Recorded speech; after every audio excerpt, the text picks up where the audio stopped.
Queridos, com muita alegria quero saudá-los com a paz do Senhor. Eu quero ler o texto.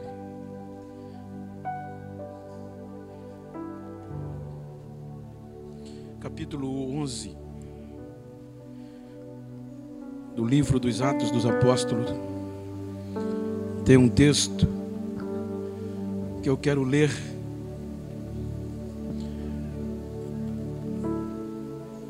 E nesta Santa Ceia, motivar você a reconhecer o privilégio que nós temos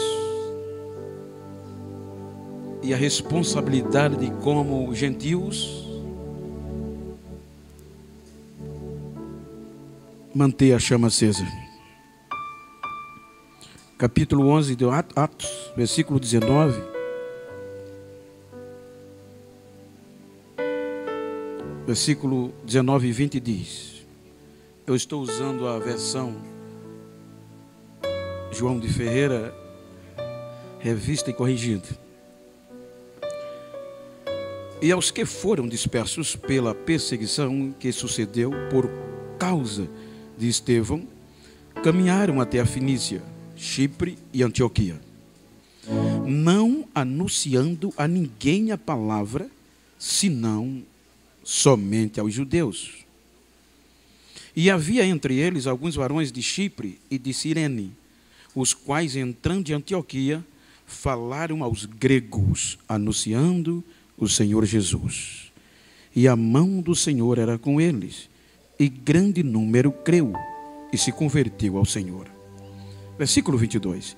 E chegou a fama destas coisas aos ouvidos da igreja que estava em Jerusalém, e enviaram Barnabé até Antioquia. Amados, como se trata de um culto de Santa Ceia, até parece que o texto não tem nexo.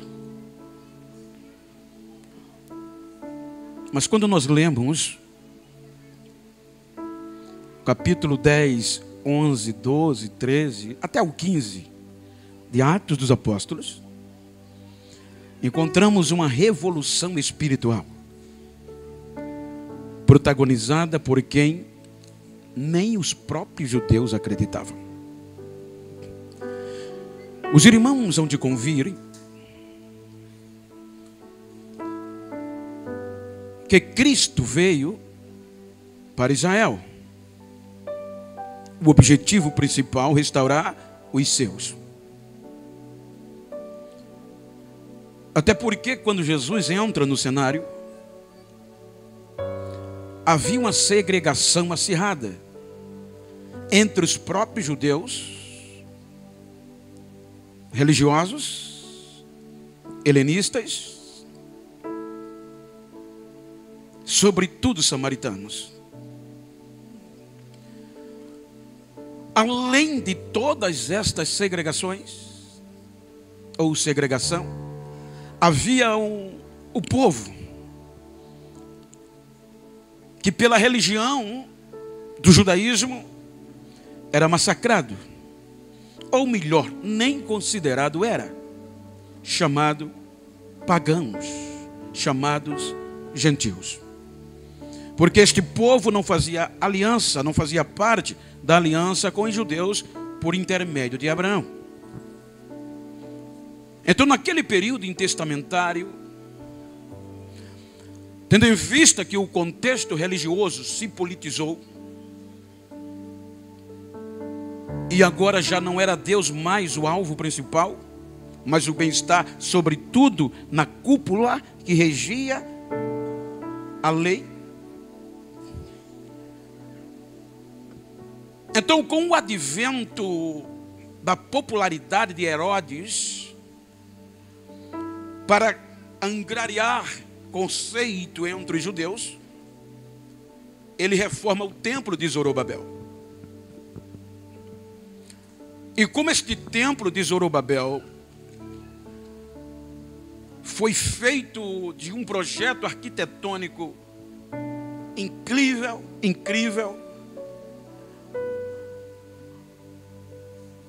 Então agora o glamour, a potencialização política e religiosa se uniram e foi piorando as coisas no contexto espiritual.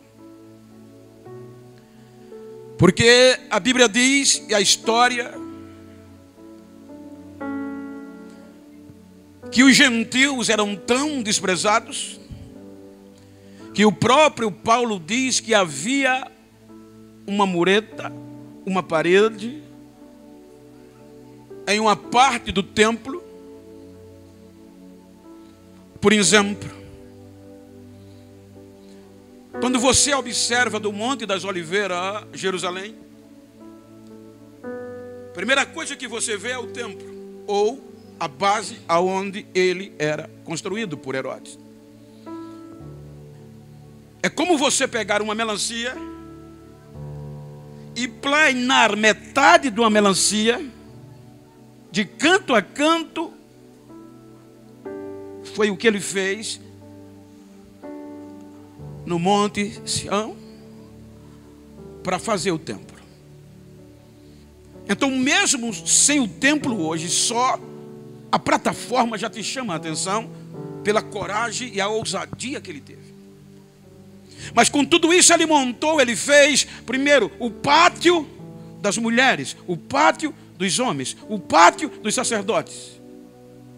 Então, antes do pátio das mulheres judeus, tinha uma placa proibitiva: gentios não passam daqui. Porque nós, no contexto judaico, éramos imundos, profanos. E o contexto geral nos ensina que o judaísmo ensinava aos judeus, desde a tenra idade, a não ter amizade com os gentios. As autoridades religiosas no templo, nas sinagogas, os pais ensinavam os filhos que não deveria ter acesso à casa de um gentio, que não deveria falar com o gentio, comer com o gentio. Então tudo que se relacionava a gentios, os judeus descartavam. Então os irmãos observam que quando Cristo veio e Israel rejeitou, aí Paulo vai dizer à igreja gentia de Roma, capítulo 11, versículo 25, dizendo: eu tenho um segredo para dizer a vocês. Para vocês gentios não se achar sábio, é que Deus endureceu em parte Israel para vocês entrarem. Então veja o privilégio. Os irmãos hão de convir que quando Jesus foi rejeitado, ele mesmo, pelo contexto religioso e legal, a mulher sírio-fenícia era uma gentia. E ela foi os cacos, as cinzas, no ápice da crise, a sua filha querida, moribunda, doente, à beira da morte, nas mãos dos demônios. Agora veja como a influência disto era sério. Jesus. Vamos olhar na ótica humana. Jesus, me atende. Jesus, olha para mim. Jesus, a minha filha vai morrer. E Jesus não para. Os discípulos vão a ele e dizem: Senhor, atende essa... Já está importunando. Olha a resposta. Vamos olhar o lado sério da coisa. Eu não fui enviado a não ser as ovelhas perdidas da casa de Israel. E não para. Continua. E ela, o segredo estava na persistência. Ela não desiste. Aí veja quando ele para a resposta. Mulher, veja, se um pastor da gente diz isso para a gente, a primeira coisa a gente fazer é mudar de igreja, pedir a carta. Mulher, não é lícito tirar dos filhos, olha a diferença, e lançar os cachorrinhos. Aí ela quebra aqui. Veja que ela não quer ser filha. Ela diz simplesmente, Senhor, ser cachorrinho, mas comer da migalha já é alguma coisa.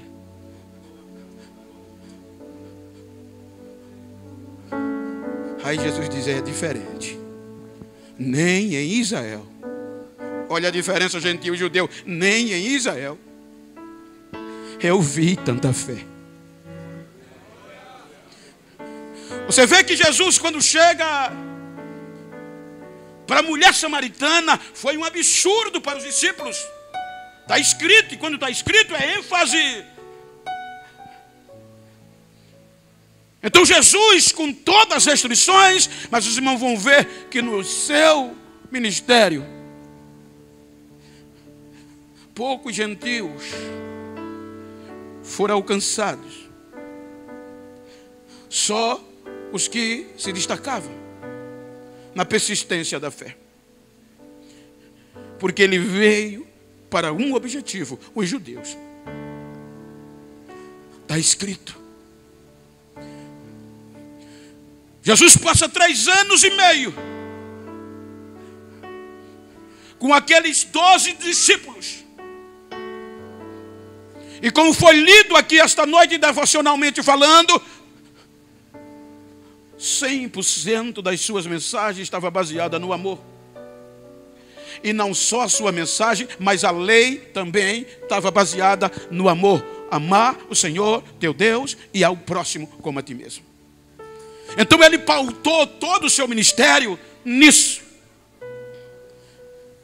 3 anos e meio. E você observe, Jesus ensinava. Ele não pregava para os discípulos, exceto no sermão para todos, mas em particular ensinava.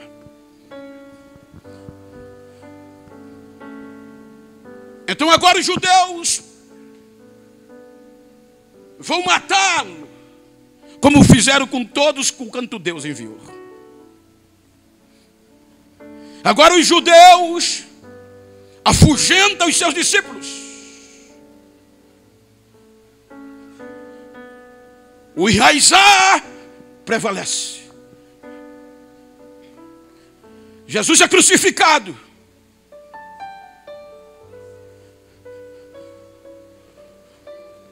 Jesus é ressuscitado. Jesus reencontra, recupera 11 diretamente, além dos indiretos. Quando eu digo diretamente os discípulos, mas havia os agregados. Todos são recuperados. E a última palavra de Jesus, ou as últimas palavras para eles foi: vão e preguem este evangelho a toda a criatura, a todas as criaturas. Veja que Jesus vai dizer, para quebrar o protocolo: Jerusalém, Judeia, aí daqui para frente vai quebrando Samaria, que os judeus não imaginariam, até os confins da terra. Então a ordem de Jesus para os discípulos foi pregar o evangelho sem acepção. Certo? Jesus vai aos céus. 10 dias depois da ascensão, o Espírito Santo vem. E a Bíblia diz que habitavam em Jerusalém, Atos 2, varões piedosos, religiosos, judeus, e varões religiosos. Há alguma versão que não coloca o e, só coloca judeus, vírgula, religiosos, como King James. Isso implica dizer que por conta da festa da Páscoa, consequentemente o Pentecoste, judeus de toda a parte do mundo vinham para Jerusalém. E o Espírito Santo vem sobre aqueles, cerca de 120, e o poder do Evangelho é ratificado ali. Olha a gravidade. Dentro de um contexto teológico, é bem verdade, se você olhar o Gênesis 6, capítulo 6, logo, salvo engano, versículo 3 ou 6 por aí, você vai ver Deus dizendo com o pecado de Adão: o meu espírito não contenderá, não habitará. No original diz: não intercederá com o homem para sempre. Esse espírito, é bem verdade, que está ligado com o limite do ser humano, mas esse espírito tem uma essência do Espírito Santo, porque o pecado fez isso. Passou todo o Velho Testamento, e o único elo que ligava Deus ao homem não podia vir e habitar por conta do pecado. Todo o Velho Testamento, veja que é destaque: todos que receberam a visita do Espírito Santo entram em destaque, até os homens de Moisés. Não era para qualquer ocasião, não era para qualquer pessoa. Quando o Espírito Santo vinha, olha os juízes, todos estão em destaque: Otiniel, Eude, Débora, Baraque, Jefté, Gideão, Sansão. Sempre é um objetivo. Depois desse tempo todinho, com uma restrição sem limite, Jesus vence a morte. Porque Paulo aos Romanos 5 diz que aonde o pecado abundou, superabundou a graça. Jesus vence o pecado. Aí agora liga o elo de novo: terra, céu, céu e terra, espírito, homem, homem, espírito. Então agora há um relacionamento do ser humano, não mais, como eu falei, como profetizou Joel: nos últimos dias há de ser que derramarei do meu espírito sobre toda a carne, ou em outras versões, sobre todo o povo. Olha, mulheres, os vossos filhos, aqui na restrição, vocês tinham o pátio de vocês. Se fosse judia, a mulher não podia subir ao pátio dos homens. O pátio da mulher era embaixo. Os homens iam, olhavam para baixo: fica aí, vocês só servem para proliferar, vocês são produto de 4ª categoria. Mas na profecia de Joel, você estava em cruzes.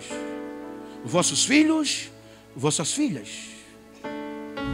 vossos jovens, vossos meninos, vossos velhos, até o escravo, até a escrava, o meu espírito vem. Então, quando o espírito desce, impactou. A cruz, a graça fez isso. E para a religião, nós estávamos fora, mas para Deus, nós estávamos no pacote. Olha para quem está ao teu lado e diga: Deus colocou você nesse pacote espiritual. Aí o que é que acontece? Veja que Pedro vai pregar, recém-reconciliado. Há 40 dias atrás estava desviado, afastado. Jesus reconcilia ele. E agora ele vai pregar. E na pregação ele reproduz a profecia de Joel. E além de reproduzir, ele acrescenta dizendo: é quanto tantos o nosso Deus o chamar, tanto longe como perto. Mas Pedro reproduz, profetiza. Mas Pedro e todos os outros apóstolos estavam enraizados no judaísmo. Os 3 anos e meio com Jesus não quebrou esta raiz.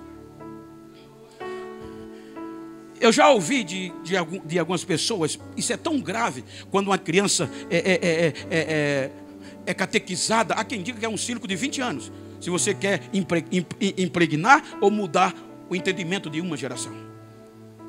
Eu já vi muitas pessoas dizer que a mãe ensinava: olha, você não pode comer com negro, você não pode falar com negro. E por mais que essas pessoas se civilizaram, ainda hoje há um preconceito, por conta da formação.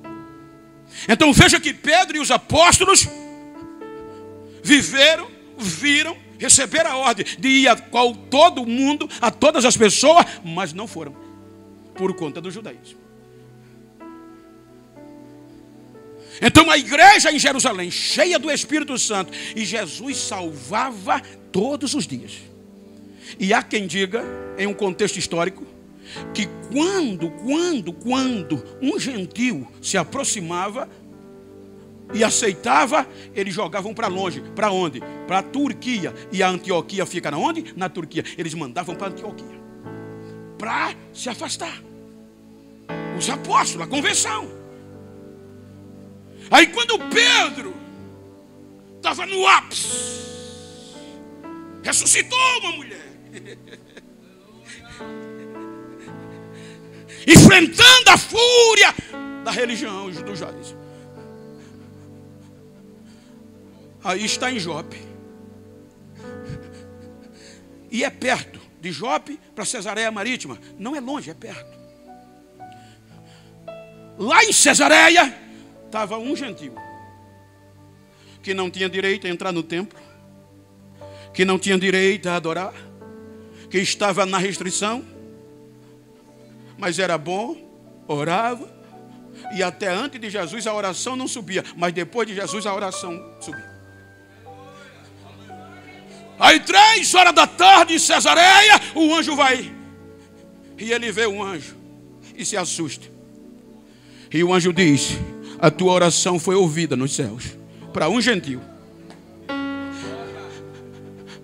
Manda mensageiros. E não era qualquer um, gente.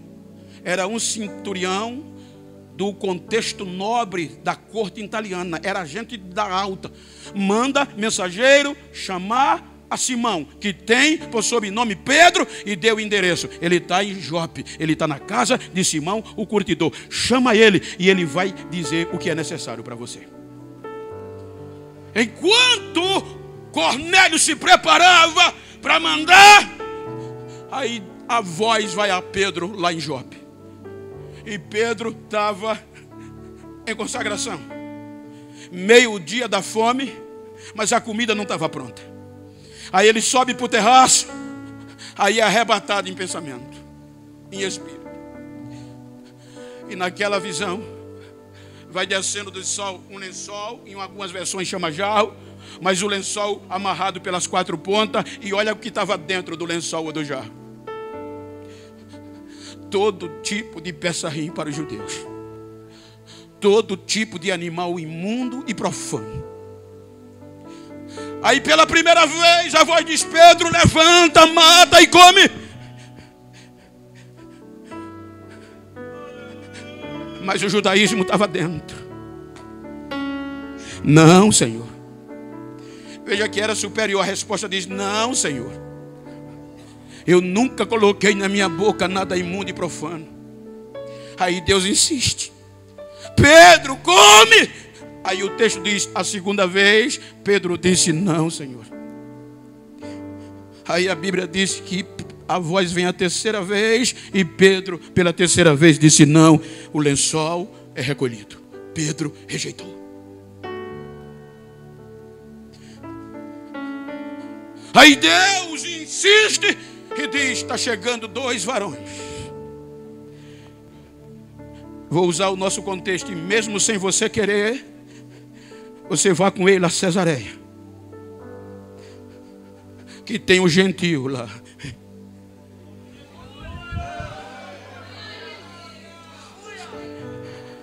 Pedro convida alguns irmãos judeus e partem com os homens para Cesareia.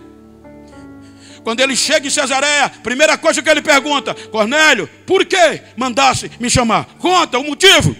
Aí ele diz: estava eu orando e tive uma visão, Pedro. Um anjo me apareceu e me deu ordem para que eu mandasse te buscar, que tu tinha alguma coisa para me dizer a mim e o meu povo.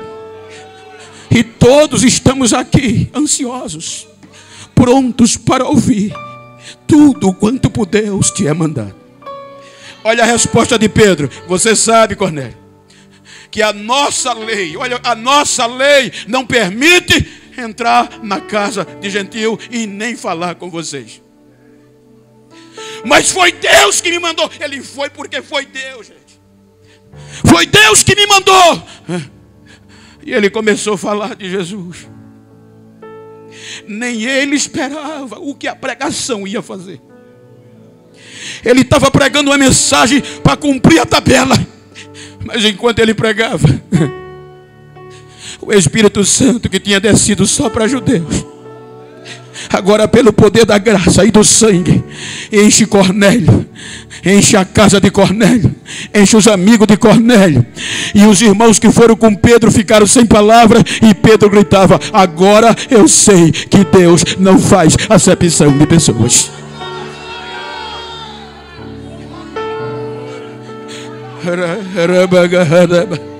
Pedro rejeitou. O capítulo 11, quando ele chega, a notícia se espalha. O capítulo 11 diz isso. Quando a notícia se espalha, chega em Jerusalém. E os irmãos judeus se reuniram com Pedro e desceram a marreta. A Bíblia diz: um grande debate, uma grande discussão. Dizendo: Pedro, estamos sabendo que você entrou na casa de gentio e comeu com eles. E não queria aceitar. Aí, como Pedro rejeitou,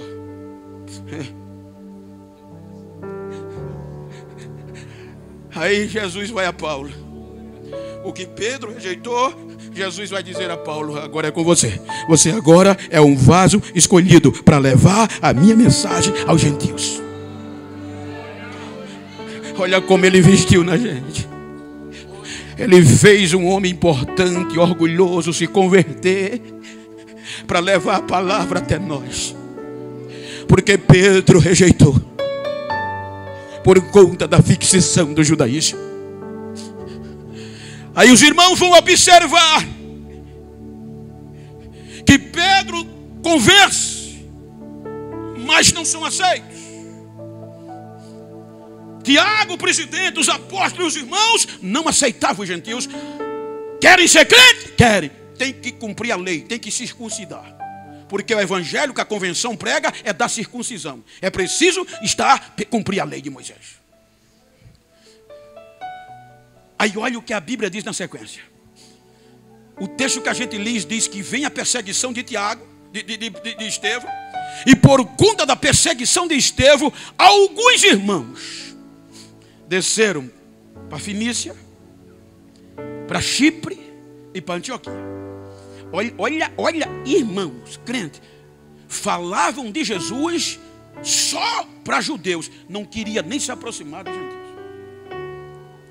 Mas a Bíblia diz que alguns sirineus, parente do neguinho lá que carregou a cruz.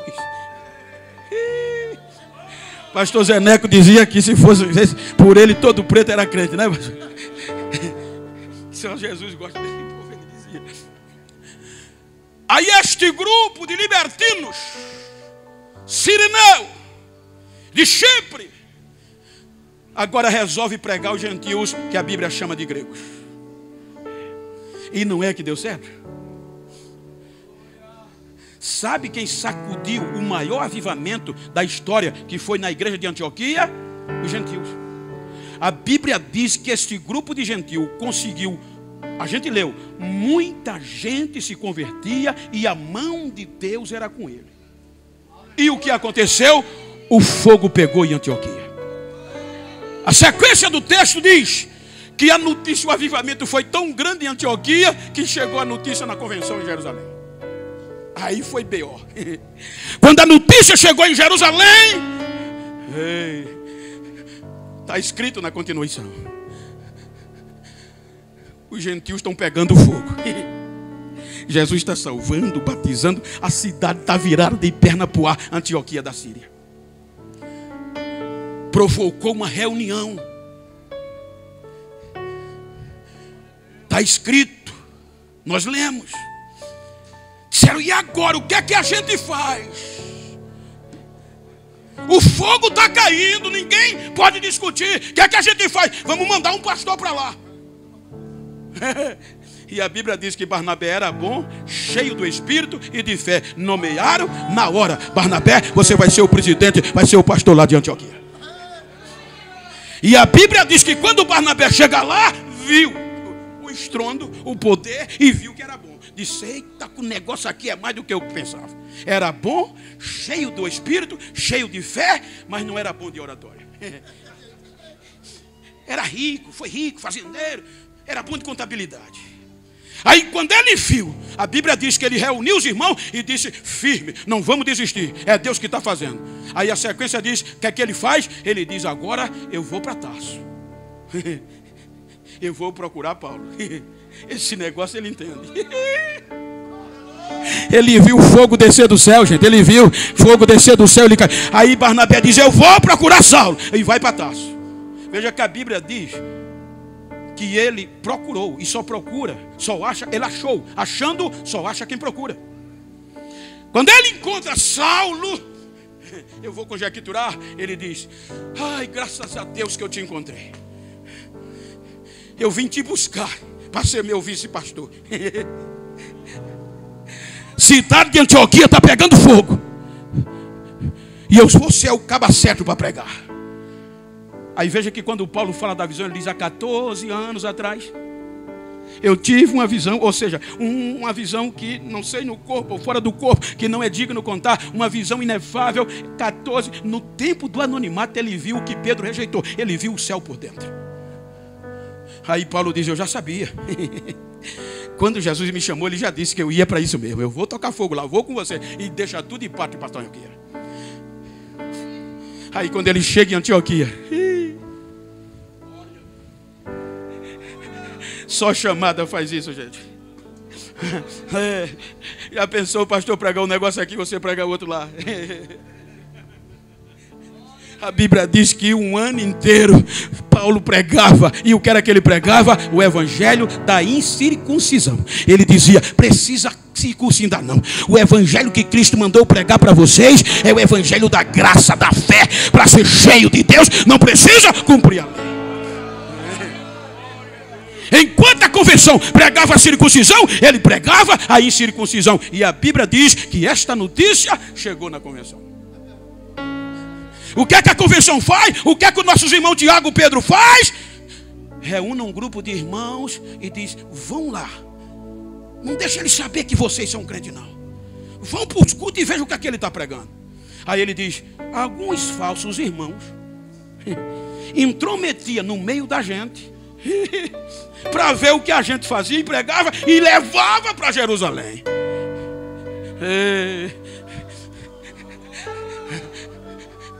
Aí a convenção disse, vai ter que vir aqui, Barnabé, traga Saulo e traga Tito. Aí ele diz que foi.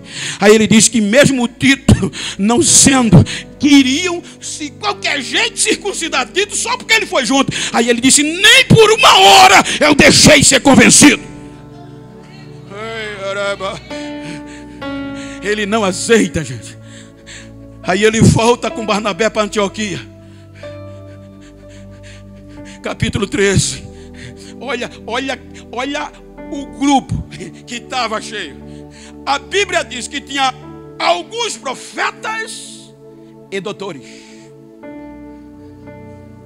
Pessoas que se criou com Herodes, doutor Saulo, em uma consagração, orando, jejuando e profetizando, o Espírito vem. Aí escolhe Barnabé e Saulo. Ele poderia ir em Jerusalém, mas Jerusalém desistiu de nós. A convenção em Jerusalém não acreditou em nós. Aí ele pega em Antioquia Barnabé e Saulo e diz: agora vocês vão levar a minha mensagem aos gentios. Leia o capítulo 13. Na Ásia Menor, o que é que os gentios fizeram? Olha a mensagem em Antioquia da Pisídia, que Paulo prega uma mensagem de consolação em um sábado, e o povo pede para ele voltar, e a Bíblia diz que no outro sábado quase toda a cidade foi para assistir ele pregando. E Jesus ia salvando, Jesus ia curando. Eles apanham, eles são expulsos, mas não desistem dos gentios. Capítulo 14 e 13, eles vão até a região licaônica, uma região de dialeto próprio, uma região montanhosa, região de esconderijos dos grandes. Eles vão para Icônio, Listra e Derbe, e nestes 3 lugares o evangelho é pregado aos gentios. A Bíblia diz que foi um rebuliço pentecostal tão grande que sacudiu a convenção em Jerusalém. Em Jerusalém chegava a notícia: olha, por onde eles estão passando, Jesus está batizando, Jesus está salvando, Jesus está curando, Jesus, o Espírito está caindo. Aí provocaram uma convenção. Aí o presidente Tiago disse: vamos fazer uma reunião. E qual era a pauta? Os gentios. O que é que a gente vai fazer com eles? Veja que no capítulo 15 eles chamam Paulo e Barnabé para participar. Aí agora na reunião estão as autoridades religiosas, Tiago e os outros, Pedro, Paulo e Barnabé. Você está entendendo agora porque Pedro é repreendido por Paulo lá em Antioquia, quando ele foi visitar? Como o judaísmo era forte. Mas agora na convenção era tudo ou nada, porque eles diziam que os judeus, os gentios, tinham que cumprir a lei. Aí Paulo no capítulo 15 vem com Barnabé dizendo o que Deus havia feito no meio de gentios. Enquanto algumas autoridades, capítulo 15, salvo engano, versículo 5, diz que alguns fariseus que haviam se convertido batia de frente com Paulo e Barnabé, dizendo: não, a gente não aceita, vai ter que se circuncidar.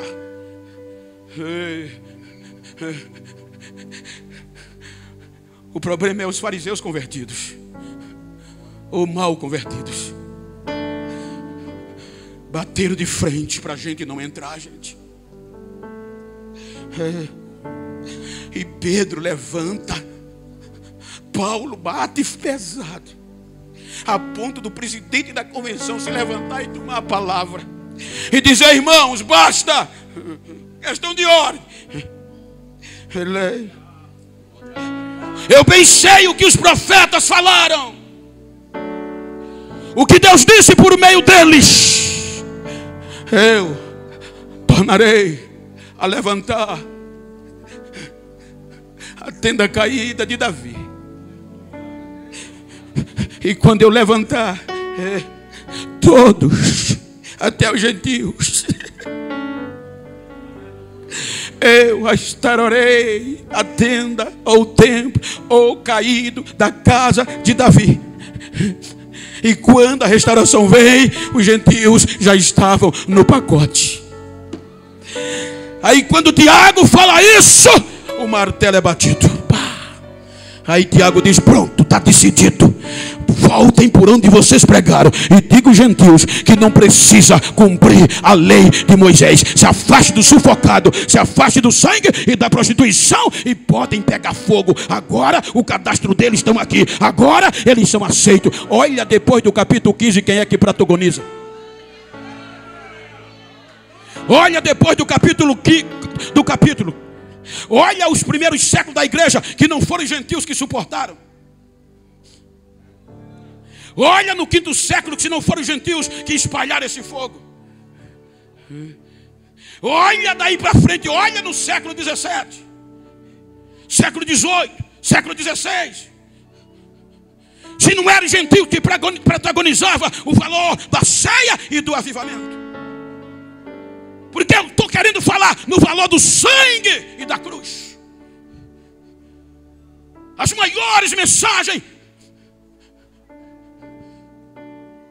É Paulo que prega para gentios. Efésios, vocês estavam mortos, vivendo no mundo pelas concupiscências de vocês, sem Deus, sem paz, sem vida, sem aliança com Israel. Mas pela graça vocês foram salvos por meio da fé. Vocês não mereciam, não é pela obra, mas é pela graça. Aí ele diz agora, depois, pela cruz, a contenda foi derrubada, a parede, aquela parede foi derrubada, o véu foi rasgado, e agora não há mais diferença entre judeu e entre gentio, entre grego e entre judeu, porque dos dois a cruz fez um, dos dois a cruz fez um, dos dois a cruz fez um.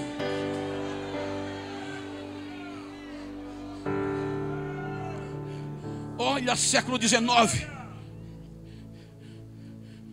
Gentios que as autoridades, os intelectuais não conseguiam entender com qual poder de persuasão que eles atraíam tantas pessoas para ouvi-los. E sabe o que era que eles diziam? Primeiro eu toco fogo em mim e depois eu vou incendiar os outros, pelo sangue e pela cruz. Olha os maiores avivamentos, se não forem gentios que protagonizaram. Olha no Antigo Testamento, você encontra poucas mulheres em destaque. Agora olha no Novo Testamento. Eu ando todos os dias, gente, por aí, mas 80, 90% da igreja é mulher. Então olha para esse crente que está do teu lado, diga: chegou o século 21. Diga: agora é nós, é a nossa vez.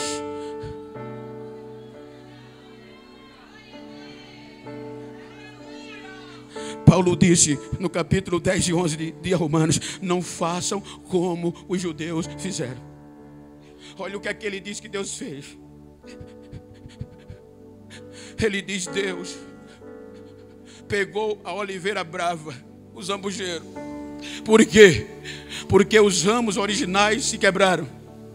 Aí ele diz: vocês tenham cuidado. Na nossa linguagem, não deixa a peteca cair, não deixa a chama apagar. Porque se Deus não poupou nem os ramos originais, imagina vocês que são zambuzeiros. Por quê? Porque o zambujeiro não pegava fogo, a oliveira brava não dava fruto. E quando Deus resolveu colocar a gente, a natureza disse: eu não aceito. Aí Paulo diz: ele contra a própria natureza colocou vocês na oliveira, para vocês pegar fogo e dar fruto. Então o que eu quero concluir é que nós, assembleanos, pentecostais, gente, estou na minha igreja, a gente não pode fazer uma Santa Ceia como se fosse missa. Só o fato de você entrar na Santa Ceia já é para entrar pegando fogo. Só o fato de você saber que não merecia, mas você agora faz parte do projeto, é para você falar em língua. Vocês estão pensando que eu falo em língua só aqui? Pergunta a irmã Marisa. Eu não ouço eu pregar, eu não gosto. Ela bota o CD, ela fala em língua lá embaixo e eu trancado pulando lá em cima no meu escritório. Porque além de eu ser gentil, eu sou preto. Era 2 restrições e a cruz quebrou, o sangue quebrou. E hoje eu posso entrar e adorar.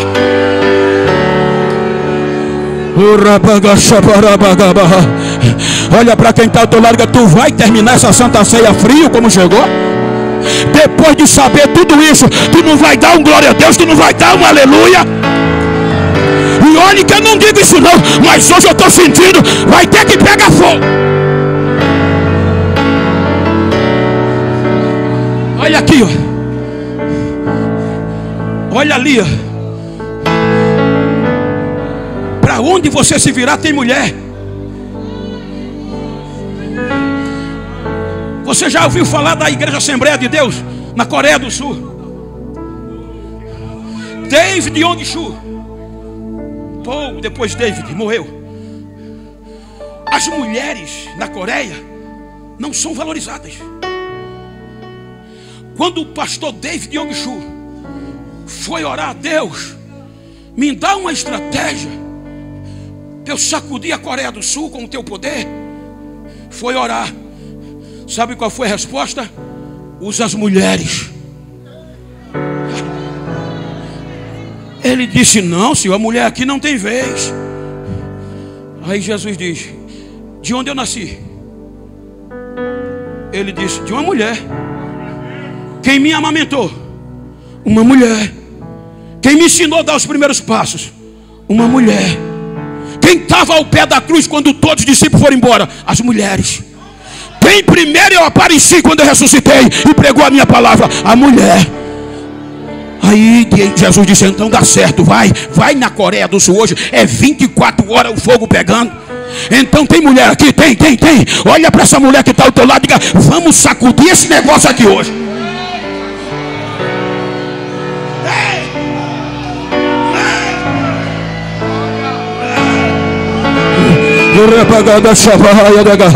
Você não merecia, mas agora é sobre você, é sobre mim essa responsabilidade. A chama tem que estar acesa, tem que ter línguas estranhas na ceia, tem que ter glória, tem que ter aleluia. Não é porque eu estou pedindo, não, e nem estou falando, é porque merece. É o sangue, é a cruz, é a ceia, é a vitória. De quem? Você entrou no projeto, você entrou no projeto contra a própria natureza. Santo Espírito, fique de pé, por favor.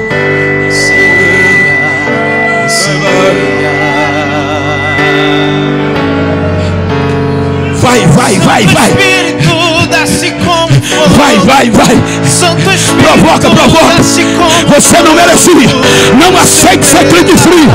Não aceite ser crente light. Não aceite ser crente light. Deixa eu ouvir o barulho de línguas estranhas. Deixa. Desce como fogo. É Santa Ceia. Nem pregar precisava. Dizem que banda é fria, mas a banda de Rio Largo pega fogo também. Santo Espírito, desce como fogo. Desce.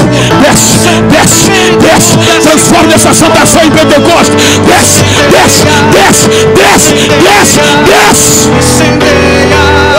Incendeia. Santo Espírito, desce como fogo.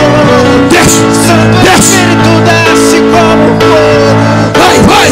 Batiza agora, Jesus. Batiza no Espírito Santo. Renova agora, Jesus.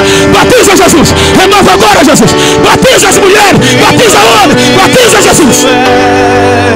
Na tempestade está. Pela primeira vez eu vou fazer isso. Senhores, companheiros, não podemos deixar essa chama apagar. Esse púlpito fazia barulho que pensava que ia cair. Teu trono assim.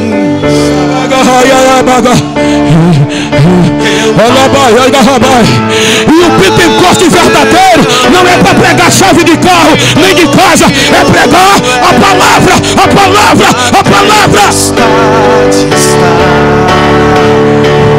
Vai, incendeia quem está ao teu lado, incendeia. Deixa eu ouvir o barulho de línguas estranhas. Deixa. Vai. Eu estou na minha igreja, eu estou na Assembleia de Deus.